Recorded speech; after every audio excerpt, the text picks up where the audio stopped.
হরি বল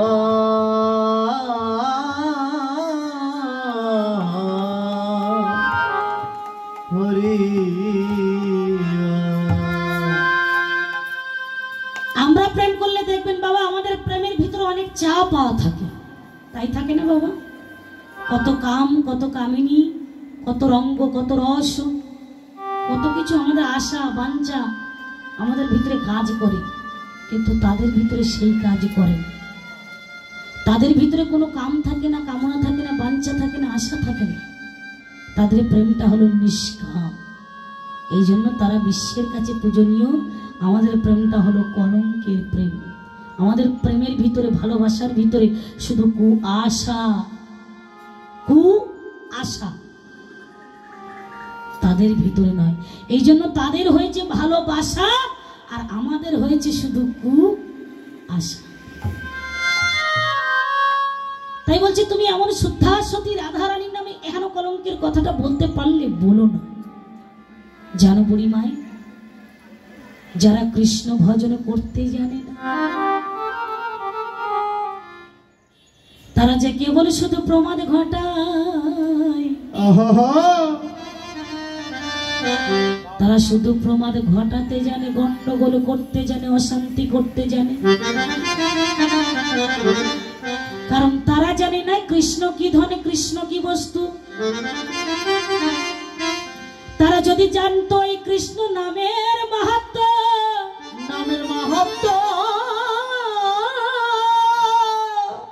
তারা জেনে শুনে আর কারো ভজন করত না রে। করতো বাবা?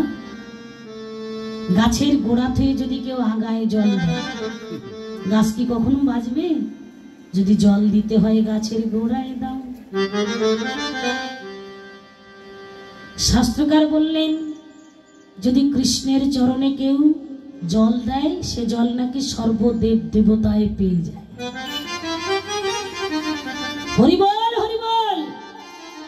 তাই বলছে রায়ধনী শয়ন করেছিল কথায়। তুমি যে কথাটা বললে বুড়িমাই, কোথায় শয়ন করেছিল তুমি একবার লক্ষ্য করে দেখেছো? আর রাধারানীর অঙ্গ কান্তিটা কেমন তুমি সেটাও কি দেখেছো? কি কেমন কান্তি? রাইকো বর্ণ হেমদ্রব সম। হেম মানে কি বাবা? বলো স্বর্ণ, সোনা। তাহলে রাধারানীর গায়ের যে বরণটা সেটা হলো সোনার মতো চকচক করছে। তাই সেই সোনার বরণই রায়ধনী পরিধান করেছে কি? নীলবসন। গোবিন্দ নীলবসন পরিধান করে সেই বসনটা রাধারানীর কাছে চলে এসেছে, আর রায়ধনীর বেশভূষণ চলে গেছে গোবিন্দের কাছে। বসন উলট পালট হয়ে গেছে। এখন তো বিপদ, একটা কিছু বলে তো কাটাতে হবে গুরুজন ব্যক্তি। তো বলছে রাইকো বরণ হেমদ্রব সম তাহাতে নীলিমা বাস। রাধারানীর বরণটা একটা সোনার বরণ, আবার তাতে পড়েছে নীলবসন।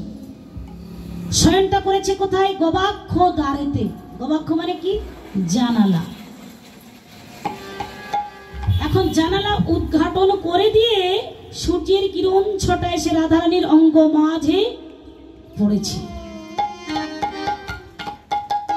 অঙ্গ মাঝে যে সূর্যের কিরণ ছটা লেগেছে উজ্জ্বলতা বৃদ্ধি পেয়ে গেছে বাবা। আলো লাগলে দেখবেন আমরা যখন শাড়ি টাড়ি, ভালো দামি দামি শাড়ি যখন বাজারে কিনতে যাই, বড় বড় লাইট ফিট করা থাকে না বাবা, খারাপ জিনিসও লাইটের মাঝে অনেক ভালো দেখা যায়, তাই না? তাহলে সে ভালো দেখা যায়। তো সূর্যের কিরণ ছটা যদি কোথাও পড়ে সেখানে কি আর অন্ধকার থাকে গো? থাকে না। বলে কৃষ্ণ সূর্য সম মায়া অন্ধকার, যাহা কৃষ্ণ তাহা নাই মায়ার অধিকার। বলে কৃষ্ণ রসে কৃষ্ণ প্রেমে তনুখানা গড়া, দেহটার রংটা তো উজ্জ্বল হবেই, তাই না? তাহলে রায়ধনী শয়ন করেছেন জানালার ধারে। সূর্যের কিরণ ছটা জানালা উদ্ঘাটন করে দিয়ে রায়ধনীর অঙ্গ মাঝে পড়েছে। বেশভূষণের উজ্জ্বলতা বৃদ্ধি পেয়ে গেছে। দেখে মনে হচ্ছে নীলবসন। হরি বল হরি বল। এই যে নীল ওড়নাটা বাবা, রোদে গেলে কি হবে? কি লাল হয়ে যাবে? নীলটাই থাকবে। হয়তো দেখা গেল রোদে লাগলে একটু চকচক করবে, কিন্তু রংটা তো আর পাল্টাবে না। বিশাখা সখী বলছে যে রোদের কিরণ ছটা লেগে বেশভূষণের উজ্জ্বলতা বৃদ্ধি পেয়েছে, দেখে মনে হচ্ছে নীলবসন। আর কত মিথ্যে কথা বলল।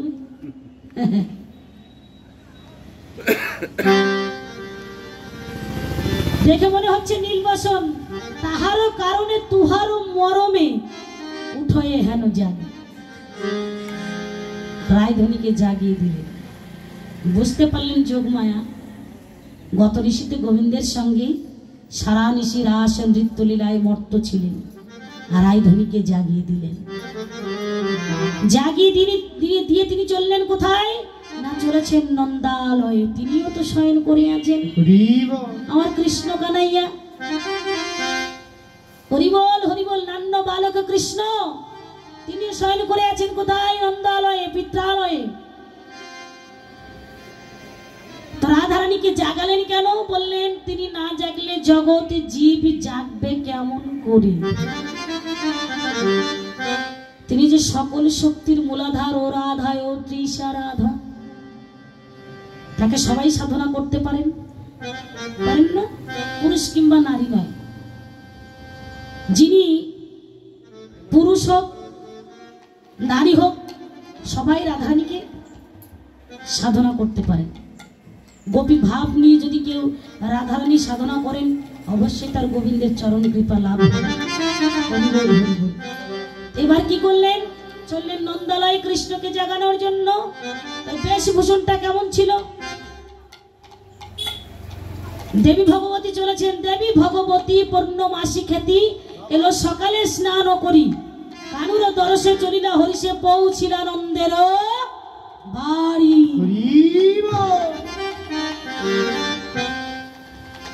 নন্দের বাড়ি তিনি চলেছেন। তার ভূষণটা কেমন ছিল? শিরে শুভ্র কেশ তপস্বিনী বেশ। শুভ্র মানে কি বাবা? বললো সাদা। আমাদের মাথা চুল পেকে গেলে সাদা হয়ে যায় না? শুভ্র মানে সাদা। তপস্বিনী বেশ, দেখবেন কেউ সাদা ড্রেস পরে থাকে, কেউ মানে গেরুয়া বসন পরে, আবার কেউ লাল শালুক পরে থাকে। এটা হলো তপস্বিনীর বেশ। যারা সাধনা করেন, যোগ সাধনা করেন, তাদের একটা ড্রেস আছে আলাদা। তাহলে সেই ড্রেসটা পরে চলেছেন কোথায়? নন্দালয়। যেই না নন্দালয় পদার্পণ করেছেন, দেখলেন নন্দরানী। নন্দরানী দর্শন করে এসে যোগমায়ের চরণতলে লুটায় পড়লেন। সে হলেন বৃন্দাবনে সকলের বড়। যখনই চরণতলে পড়েছেন লুটায়, মা মাথায় হাত দিয়ে আশীর্বাদ করলেন। সতী শিরোমণি অখিল জননী পরাণ বাছনি মোর, পতি পুত্র সহ গাবি বৎস সব কুশলে থাকুক তোর। রানী তাহারে তো লইয়া তুলিতে আসিয়া হেরয় পুত্রের মুখ, গায়ে হাত দিয়া তাহারে জাগাইয়া স্নেহে দর দর বুক। বলে নীলমণি ওঠো, কে আইলো দেখো, ডাকেতে চেতন পাই। গায়ে হাত দিয়া তাহারে জাগাইয়া বাস হেরি ভীত প্রায়।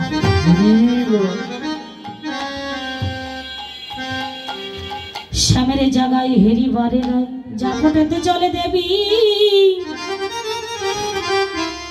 ওই বলরাম দাস মনে কত আস, ওই শ্রীপাদ পদ্ম সেবী, শ্রীপাদ পদ্ম সেবী। বৈষ্ণব পদকর্তা লীলার এক প্রান্তে দাঁড়িয়ে বলছে, গোবিন্দের জন্ম তো হলো না। কি হলো না? হা হা।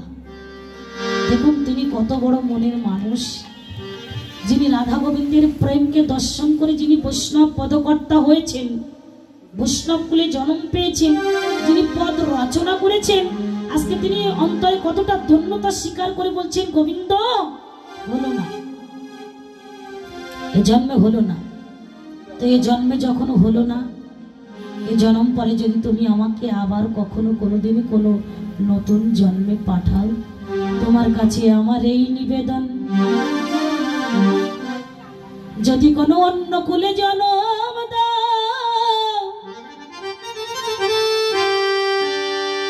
সেই জন্মে যে গোবিন্দ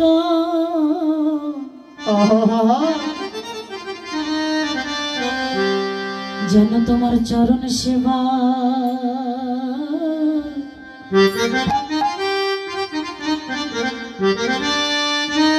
করিতে পারি।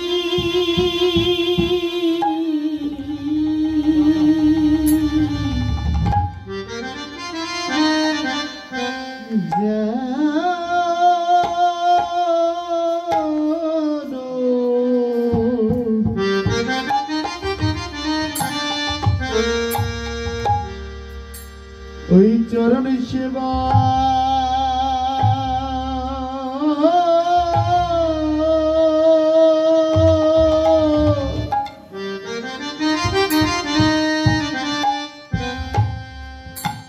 করিতে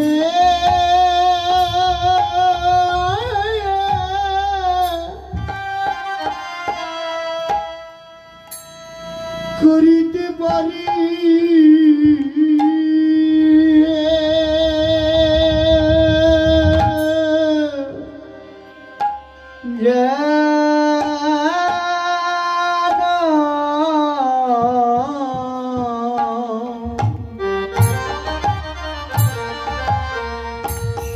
যেন তোমার চরণ সেবা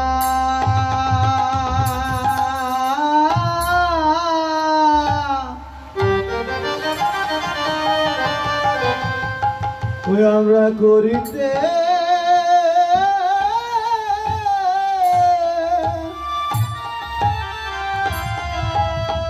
করিতে পারি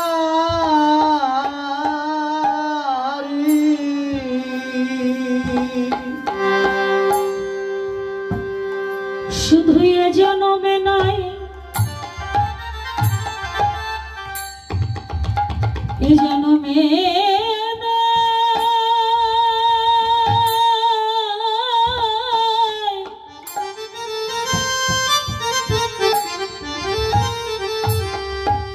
গোবিন্দ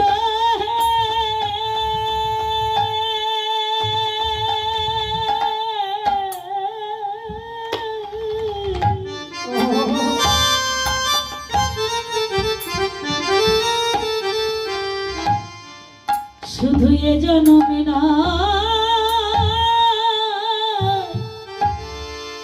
প্রতি জনমে জনমে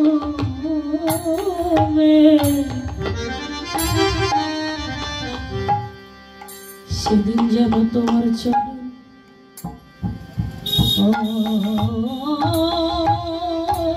সেবা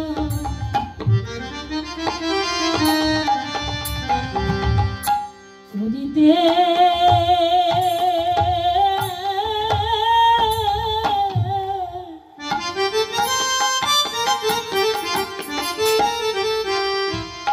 আমি করিতে পারি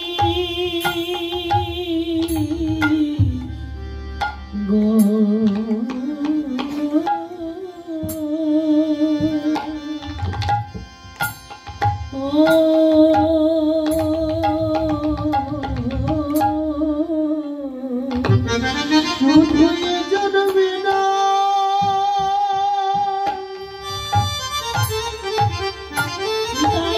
হরি বল হরি বল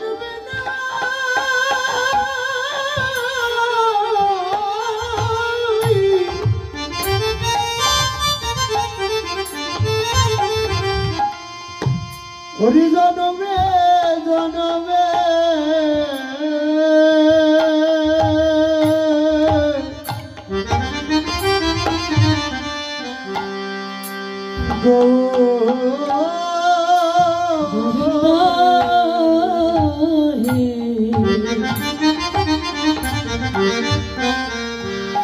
চরণ সেবা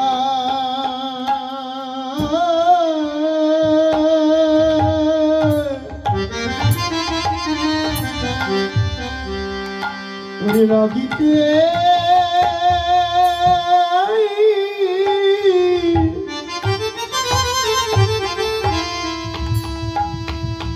হরি লাগিতে পারি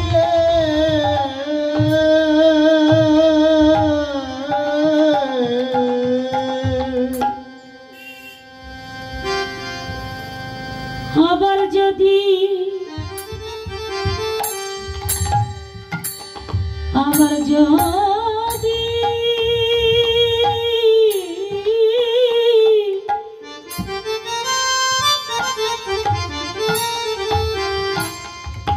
আমায় যে কুলে জনম দাও না কেন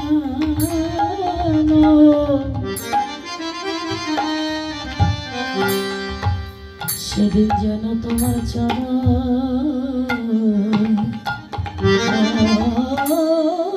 সেবা করিতে পারি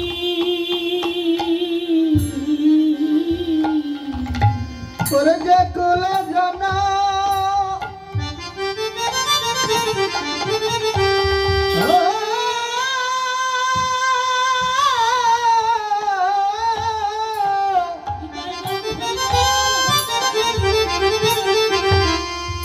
ওরে রানা প্রভু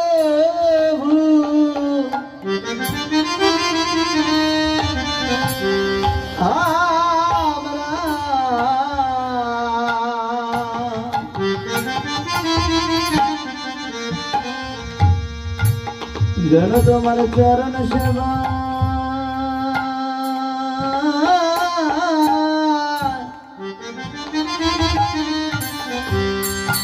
আমরা করিতে পারি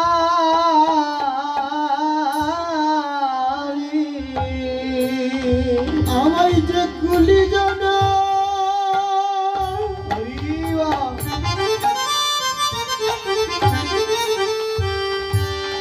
আমায় যে কুলি জানা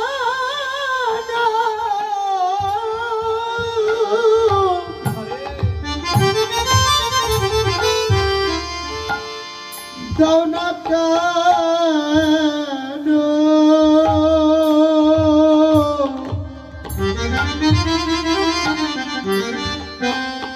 গোবিন্দ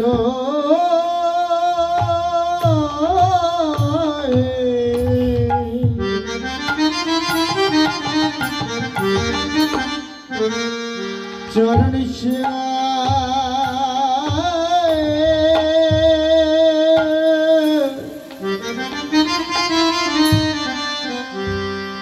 লাগিতে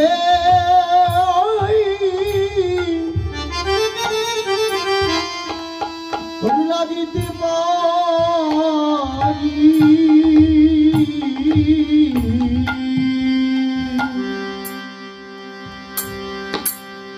আমার আবার যদি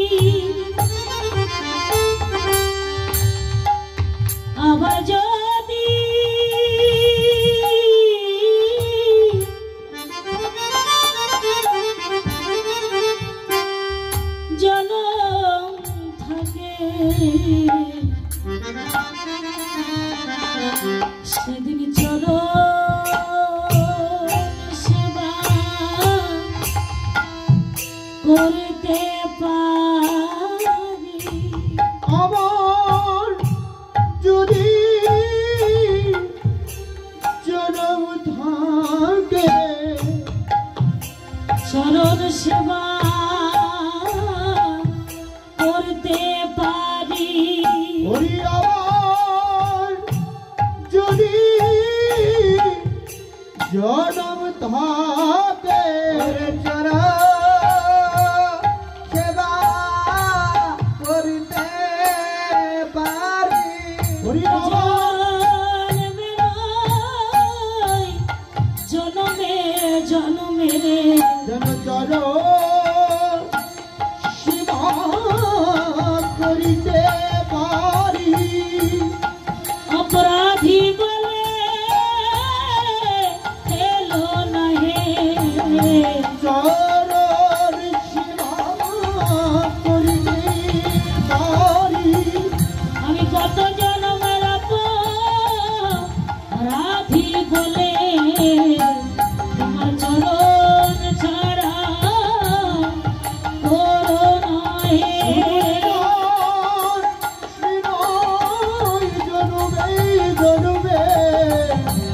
ওই চরণের যোগ্য বলে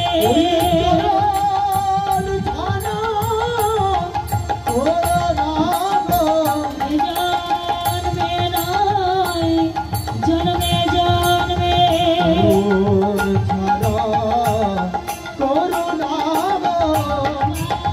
যদি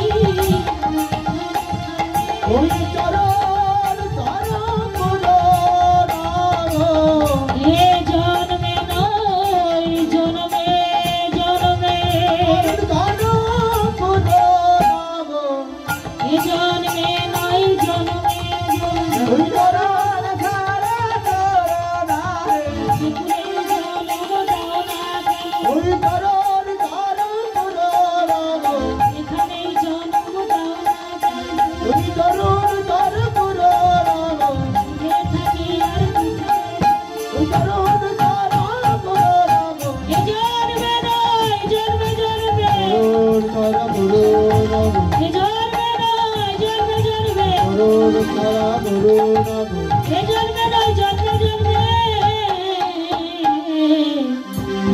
গোবিন্দ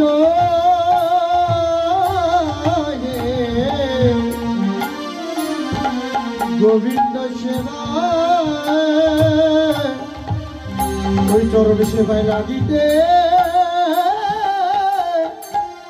পারি রে।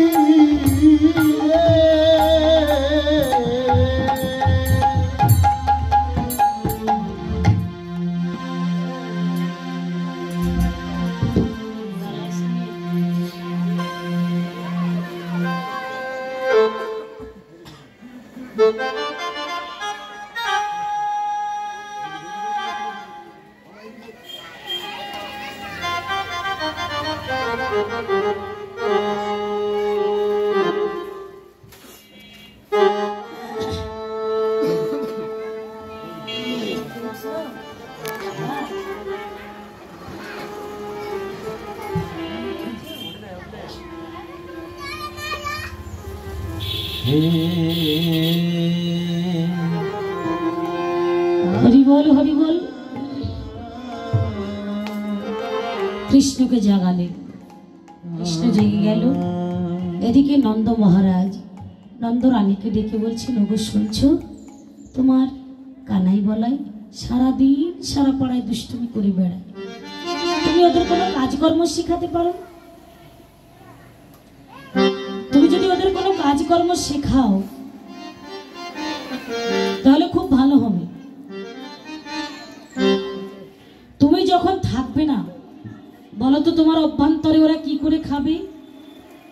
বলে পিতার অবর্তমানে সন্তান সেই কর্ম করে, তাই না? তাহলে তুমি যখন থাকবে না, তোমার অবর্তমানে ওরা কি করে খাবে? অন্তত আমাদের জাতিগত যে ধর্ম, যে কর্মটা, গাভী দহনটা, এটাও তো শেখাতে পারো। নন্দ মহারাজ চিন্তা করলেন, আসলে কথাটা তো সত্য। আচ্ছা বেশ, আমি আজ থেকে আমার কানাই বলাইকে সেই গাভী দহনটাই শেখাবো। এই বলে নন্দ মহারাজ কি করলেন? বেরিয়ে গেলেন। কোথায়? বাথানে বেরিয়ে গেলেন। যে রাম কানু বলে উচ্চ স্বরেই ডাকতে লাগলেন, ওরে রাম, ওরে কানু। ডাকতে লাগলেন। রাম কানু দোয়াই উচ্চ স্বরে এসে পিতার কাছে এসে বলছে, পিতা আজকে তুমি ডাকছো কেন? বলে, ওরে রাম, ওরে কানু, আজকে তোদের দু ভাইকে দুটো কাজ দিয়েছি। কি কাজ? তাহলে শোন। রাম নে তো হন ভাণ্ড, কানু নে মোর বাধা। রামে নে তো হন ভাণ্ড, কানু নে মোর বাধা।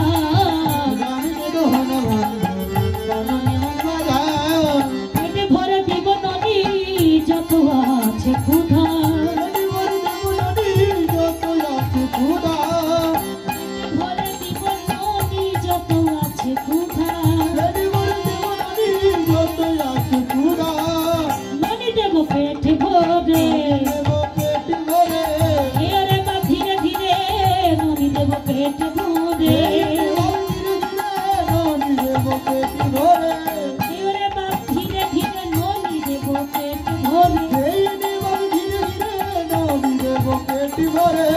আগে আগে যাই গোবিন্দ,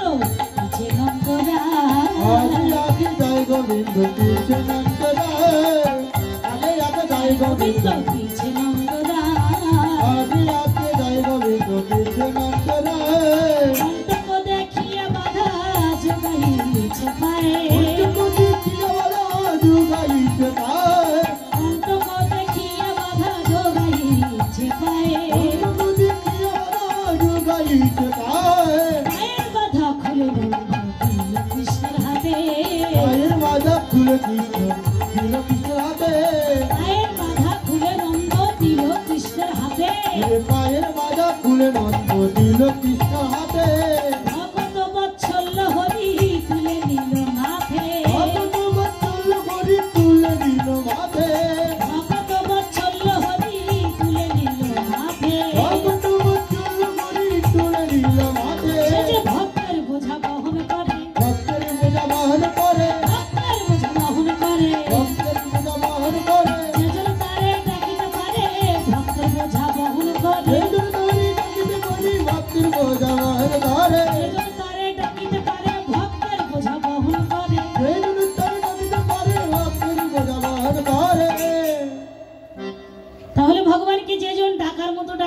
সেজনের বোঝা ভগবান বয়ে বেড়ায়, আর যেজন ডাকতে পারে না ভগবান তার বোঝা বহন করেন না।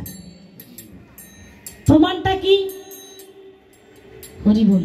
ভগবান এতটাই দয়ালু, যখন পিতার সঙ্গে তিনি যাচ্ছেন, যেখানে দেখছেন এখানে হাঁটতে গেলে পিতার পায়ে কণ্টকের আঘাত লাগতে পারে। কণ্টক মানে কি? কাটা। ভগবান এত দয়ালু, শুধু যে ভক্তরাই ভগবানের জন্য কাঁদে এটা নয় বাবা, ভগবানও মাঝে মাঝে ভক্তের জন্য কাঁদে। ভগবানও কাঁদেন, তবে ভক্ত যদি ব্যাকুল চিত্তে আকুল হয়ে ভগবানকে ডাকে, তাই না? ভগবান যেতে যেতে কি করলেন? পিতার পায়ের পাদুকা, অর্থাৎ বাংলাতে যাতে বলা হয় জুতো, আগে আগে যায় গোবিন্দ, পিছে নন্দ রায়, কণ্টক দেখিয়া বাধা যোগায় ইচ্ছে পায়। আগে আগে গোবিন্দ যাচ্ছেন, পিছে নন্দ রাজা, কিন্তু সেই জুতো দুখানো মাথায় করে নিয়েছেন আমার গোবিন্দ, ছোট্ট নান্য বালকে কৃষ্ণ গোপাল। যেতে চিন্তা করলেন, যেতে যেতে যদি পিতার পায়ে কণ্টকের আঁচড় লাগে, আবার পায়ে পরিয়ে দিচ্ছেন, আবার কখনো খুলে মাথায় করে নিচ্ছেন। ভগবানের লীলা বুঝা বড় দায়। তাই বলছে, পায়ের বাধা খুলে নন্দ দিল কৃষ্ণের হাতে, ভগত বৎসল্য হরি আজকে তুলে নিলেন মাথায়। শ্রীমদ্ ভাগবত গীতার 9ম অধ্যায়ের 22 নম্বর শ্লোকে ভগবান বললেন, অনন্য চিন্তয়ন্ত মাং যে যেন পর্যুপাসতে তেষাং নিত্যাভিযুক্তানাং যোগক্ষেম বহম বহম।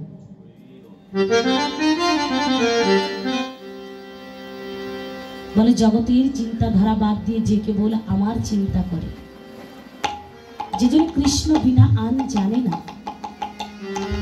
যেজন আমার চিন্তা করে, আমার ধ্যান করে, আমার গুণকীর্তন করে, আমার চরণে শরণ লয়, আমি সেই ভক্তের সকল দুঃখের বোঝা নিজের মাথায় করে বহন করে থাকি।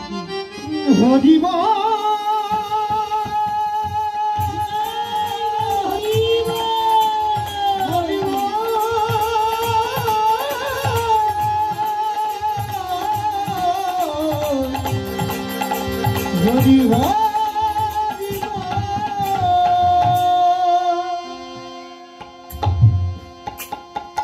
প্রমাণটা কি গো?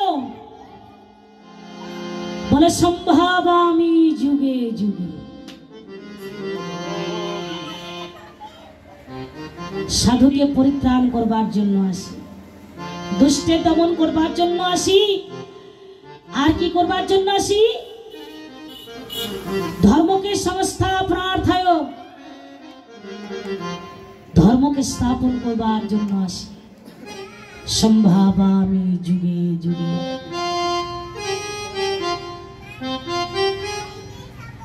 তাহলে সেই ভক্তের ভগবান শ্রীকৃষ্ণ তিনি প্রমাণ দিলেন যে আমি সত্যি সত্যি ভক্তের বোঝাটাকে নিজের মাথায় করে বহন করি। বৃন্দাবনে অর্জুন মিশ্র নামে একজন ভক্ত ছিলেন বাবা, দরিদ্র ব্রাহ্মণ, নিষ্ঠাবান। তিনি এতটাই নিষ্ঠাবান ছিলেন বাবা, ভগবানকে জল না দিয়ে তিনি জলও গ্রহণ করতেন না। চিন্তা করা যায়, তিনি একটা পিঁপড়েকে পর্যন্ত আঘাত করতেন না। তাহলে সে তিনি কতটা নিষ্ঠাবান হতে পারেন, কতটা সৎ হতে পারেন তিনি। হরি বল হরি বল। তিনি আবার গীতা ভাগবত অধ্যয়ন করতেন, টিকা টিপ্পণিকা করতেন। তিনি গীতা ভাগবত অধ্যয়ন করতে করতে একদিন হঠাৎ করে শ্লোকটি তার চোখে পড়েছে। তিনি বিশ্বাস করতে পারছেন না, সত্যি কি ভক্তের ভগবান, তিনি কি ভক্তের সকল দুঃখের বোঝা নিজের মাথায় করে বহন করে থাকেন? সত্যি সত্যি তাই যদি হবে, তাহলে তিনি কেন আমার বোঝাটাকে বহন করেন না?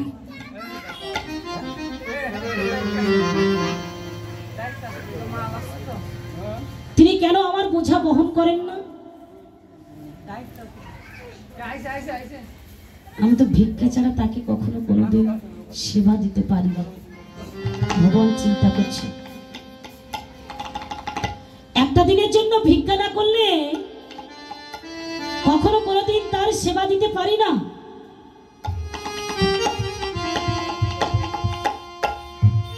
তাহলে সে কেন আমার ডাক শোনে না? না না না, এটা হতে পারে না। ভগবান কোনোদিন ভক্তের বোঝা বহন করতে পারেন না, বরঞ্চ ভক্তই ভগবানের বোঝাটাকে বহন করে। ভক্তের অন্তরের অনুরাগ, সে যদি সত্যি ভক্তের বোঝা বহন করতেন, তাহলে আমি যে এত দরিদ্র, আমি যে কাঙ্গাল, আমি যে মানুষের দুয়ারে দুয়ারে ভিক্ষা করি, তিনি কি আমাকে দেখতে পান না? তিনি এতদিন যদি আমাকে দেখতে পেতেন, আমার প্রতি করুণা করতেন, কৃপা করতেন, তাহলে তিনি আমাকে একটু কৃপা হয়তো করতে পারতেন। আমার এত অভাব অনটন থাকতো না, আমার দুঃখের বোঝাটাকে তিনি একটু মাথায় করে বহন করতেন।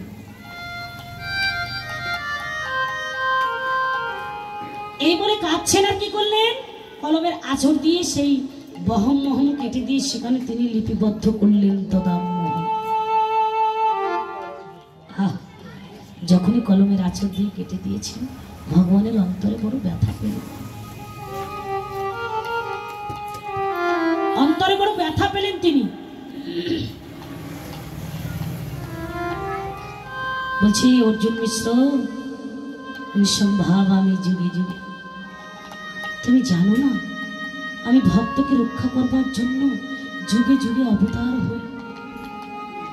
আচ্ছা বেশ, আমি তোমাকে বুঝিয়ে দেব, আমি তোমাকে জানিয়ে দেব যে আমি ভক্তের ভগবান শ্রীকৃষ্ণ, যেজন আমাকে ডাকার মতো ডাকে, যেজন আমাকে মন প্রাণ উজাড় করে দিয়ে ডাকে, আমাকে আকুল চিত্তে ব্যাকুল হয়ে আমাকে যেজন ডাকার মতো ডাকে, আমি সেই ভক্তের চরণের দাস হয়ে যাই।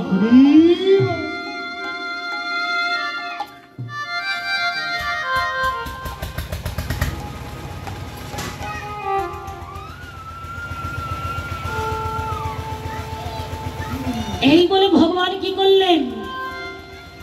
ভগবান অর্জুন মিশ্র প্রত্যেকটা দিনের মতো স্নান আদি সেরে তিনি ভাগবত অধ্যয়ন করে আজকে ভিক্ষা ঝুলি স্তব্ধ করে নিয়ে বৃন্দাবনে মাধুগিরি করতে বেরিয়ে গেছে,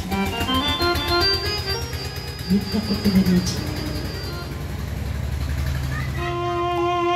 তিনি প্রথম যে দ্বারে গেছেন বাবা, সেই দ্বারে তাকে কেউ ভিক্ষা দিলেন না, কেউ একজন মারা গেছে। ভগবানের লীলাতে সে দ্বার থেকে তিনি আর এক দ্বারে গেছেন, সেখানেও তিনি ভিক্ষা পেলেন। আর এক দ্বারে গেছেন, সেখানে প্লেননি করতে করতে ঘুরতে ঘুরতে অর্জুন মিশ্র প্রায় দুপুর গড়িয়ে মাথার উপরে এক মুষ্টি তন্ডুল কারো দ্বারে তিনি ভিক্ষা পেলেন না। যখন তিনি ক্লান্ত জীর্ণ শীর্ণ দেহখানা নিয়ে আর চলতে পারছেন না, তিনি ভগবান তাকে কি করলেন? একটা বট বৃক্ষের তলায় নিয়ে দাঁড় করান। ক্লান্ত জীর্ণ শীর্ণ দেহখানা নিয়ে চলতে পারছেন না, তিনি ভাবছেন একটু এখানে বিশ্রাম করি, আমি তো চলতে পারছি না, আমি আর হাঁটতে পারছি না, বিশ্রাম নেবে বলে যখন গাছতলায় বসেছে, বট বৃক্ষের মুক্ত হাওয়া পেয়ে অর্জুন মিশ্র ওখানে মায়া নিদ্রায় নিদ্রিত হয়েছে, ঘুমিয়ে পড়েছেন, ঘুমিয়ে পড়েছে। এবার ভগবান তিনি কি করলেন? রামকৃষ্ণ দুটি ভাই, পিঠে বোঝা, কাঁধে বোঝা, মাথায় বোঝা, এই সকল বোঝা নিয়ে অর্জুন মিশ্রের স্ত্রীর তার নিজের আঙ্গিনায় এসে স্ত্রীকে ডেকে বলছে, মা, ও মা, মা বাড়িতে আছো গো, একবার বাইরে এসো। স্ত্রী তখন বলছে, এত সুললিত কণ্ঠে প্রেম দিয়ে কি আমাকে মামা বলে ডাকছে, বাইরে বেরিয়ে দেখি তো। তো বাইরে বেরিয়ে এসে দেখলেন, আহা হা, অপূর্ব দুটি ছেলে, কি সুন্দর তাদের দেখতে, অপূর্ব চেহারা। দেখে বলছি, হ্যাঁ তোরা কারা রে? আজকে তোরা আমার আঙ্গিনায় এসেছিস, তোদের পিঠে বোঝা, কাঁধে বোঝা, মাথায় বোঝা, আহা হা হা, এতটুকু দুটো ছেলে কি তুলে দিয়েছে এমন করে তোদের মাথায় পিঠে কাঁধে, যে তুলে দিয়েছে তার হৃদয়ে কি একটু মায়া দয়া বলতে কিছু নেই? ভগবান উত্তর দিয়ে বলছে, হ্যাঁ গো, ও মা, যে তুলে দিয়েছে এমন করে যদি তার নামটা বলে তুমি সইতে পারবে তো? বলো,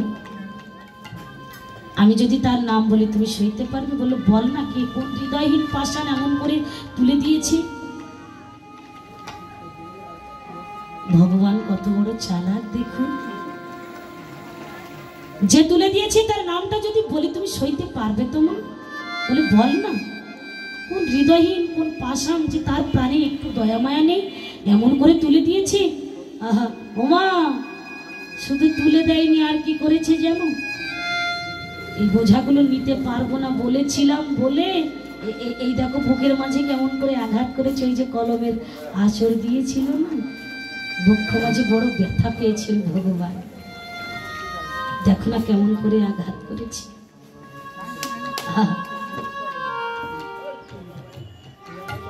আরে তখন অর্জুন মিশ্রের স্ত্রী কাঁদছে।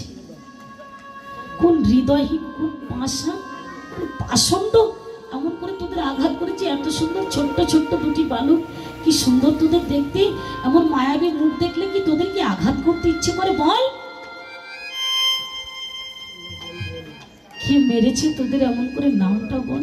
বলল, মা আজকে রাজার বাড়িতে যজমানি অনেক করেছে তো, অনেক ব্যঞ্জনাদি পেয়েছে, সে আর কেহ নয়, সে তোমার স্বামী অর্জুন মিশ্র। হরিবা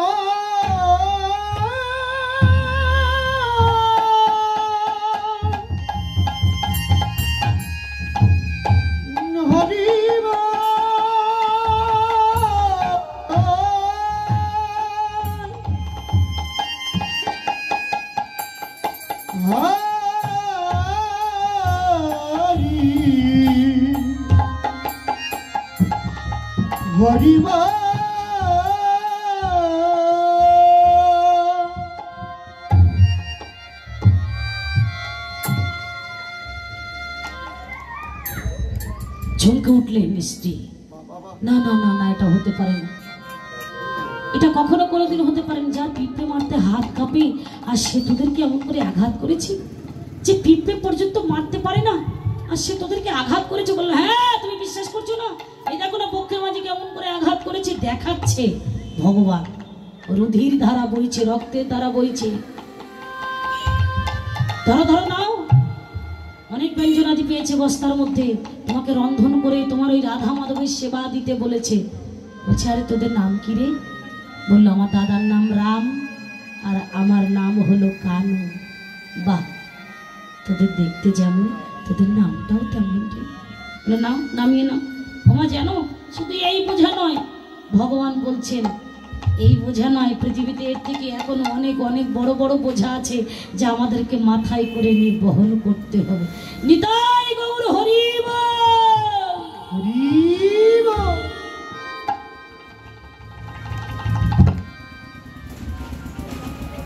বোঝাগুলো নামিয়ে যখন ঘরে রাখতে গেল, হরি বল হরি বল, ঘর থেকে বাইরে এসে দর্শন করলেন সেই ছোট ছোট দুটি বালক আর মেয়ে। কোথায় গেল? অদৃশ্য হয়ে গেছে। বলে, ভগবান ভগবানের কাজ করে বলে করে হরি রাম কৃষ্ণ আমার গোলকেই ফিরে গেছে। রাম কানু বলে ইচ্ছেশ্বরে ডাকতে লাগলেন। তারা কি আর থাকে গো বাবা? হরি বল। রন্ধন করে বসে আছে, রীতিমতো হঠাৎ করে ঘুম ভেঙে গেছে। হায় রে, দুপুর গড়িয়ে সন্ধ্যা নেমে এলো, আমি এখনো এখানে ঘুমাচ্ছি। দুটো নয়ন জল ছেড়ে দিয়ে বলছি, গোবিন্দ হে রাধা মাধব, আজকে কোথাও কারো দ্বারে এক মুষ্টি তন্ডুল পেলাম না যে বাড়িতে গিয়ে রন্ধন করে তোমার সেবা দেব, তোমার সেবা দেব দয়াময়। আজও তোমাকে অনাহারে থাকতে হবে। এক পা দুপা করতে করতে, কথা বলতে বলতে নিজের সঙ্গে নিজের আঙ্গিনা মাঝে এসে দাঁড়িয়েছে। স্ত্রী ডেকে বলছে, ওগো তুমি আসতে কেন এত দেরি করলে? আর তুমি তো এত হৃদয়হীন পাষাণ ছিলে না, কেন কেন তুমি ওই ছোট্ট ছোট্ট দুটি বালককে আঘাত করেছো? অর্জুন মিশ্র চমকে উঠলেন, কি তুমি সপ্ত ব্যঞ্জনাদি রন্ধন করে বসে আছো, আমি কাকে আঘাত করেছি? বলে, কেন ওই ছোট ছোট দুটি বালক? সে বোঝাগুলো নিতে পারবে না বলেছিল বলে বক্ষের মাঝে কেমন করে আঘাত করেছে, বুক দিয়ে রক্তের ধারা বইছে। কেন? তুমি তো এত নিষ্ঠুর ছিলে না ওগো, তাদেরকে কেন এত আঘাত করেছো? তুমি তো পিঁপড়েকে পর্যন্ত আঘাত করতে পারতে না, তাহলে কেন আজকে তুমি এমন করে আঘাত